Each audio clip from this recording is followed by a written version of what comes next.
नमस्कार दोस्तों, global affairs में आपका हार्दिक स्वागत है।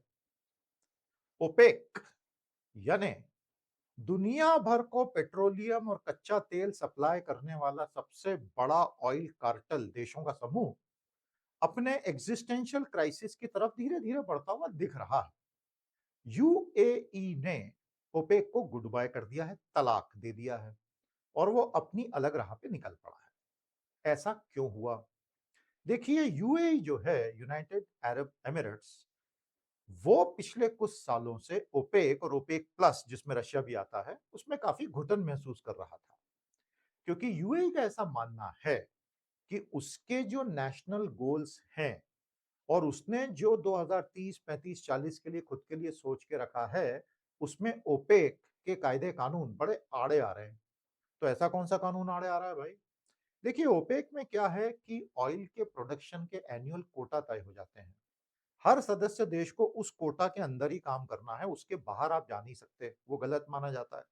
और ऐसा क्यों? क्योंकि सऊदी अरब जो सबसे बड़ा प्रोड्यूसर है, उसमें वो ये चाहता है कि दुनिया भर में कच्चे तेल की कीमतों पर हमारा नियंत्रण हो, हम जितना चाहें उस रेंज में वो कीमतें चलें। अब यूएई को ये नागवार गुजरा है, क्योंकि उसके नेशनल गोल्स बदल गए। प्रॉब्लम ये है कि यूएई के पास जितना भी तेल पड़ा हुआ है जमीन के नीचे, वो अब ये सोच रहा है कि मैं सारा का सारा निकाल के जल्दी से जल्दी ग्लोबल मार्केट में बेचूं और पैसा कमा लूं।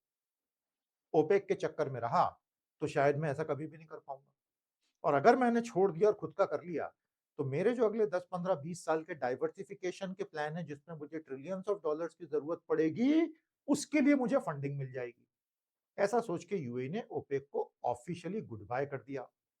दोस्तों, यहां पर ईरान वॉर की भूमिका भी बहुत बड़ी रही है। वैसे तो यूएई का ओपेक के साथ पंगा लंबे समय से चल रहा था, लेकिन पिछले 50, 55, 60 दिनों में ईरान ने जितनी मार दुबई पर और बाकी शहरों पर और इन जनरल यूएई के संसाधनों पर मारी है, उस मार से यूएई के सुल्तानों की आंखें खुल गई कि वी आर वल्नरेबल। कल तक जो लगता था अमेरिका के बेसिस से कोई क्या टच करेगा, उन बेसिस को ही उड़ा दिया ईरान ने। तो UAE was literally naked in that geopolitical circus going on, and hence they decided to take a decisive step. ये इसके पीछे की राजनीति के कुछ पहलू हैं। वैसे ये कहानी तो बहुत ही कॉम्प्लेक्स है, लंबी है। कैसा लगा आपको ये वीडियो? हमारे चैनल को अभी के अभी सब्सक्राइब कर लीजिए और इस वीडियो को लाइक कीजिए, दोस्तों तक पहुंचाएं, कमेंट भी कीजिएगा, अच्छा लगेगा। बहुत बहुत शुक्रिया।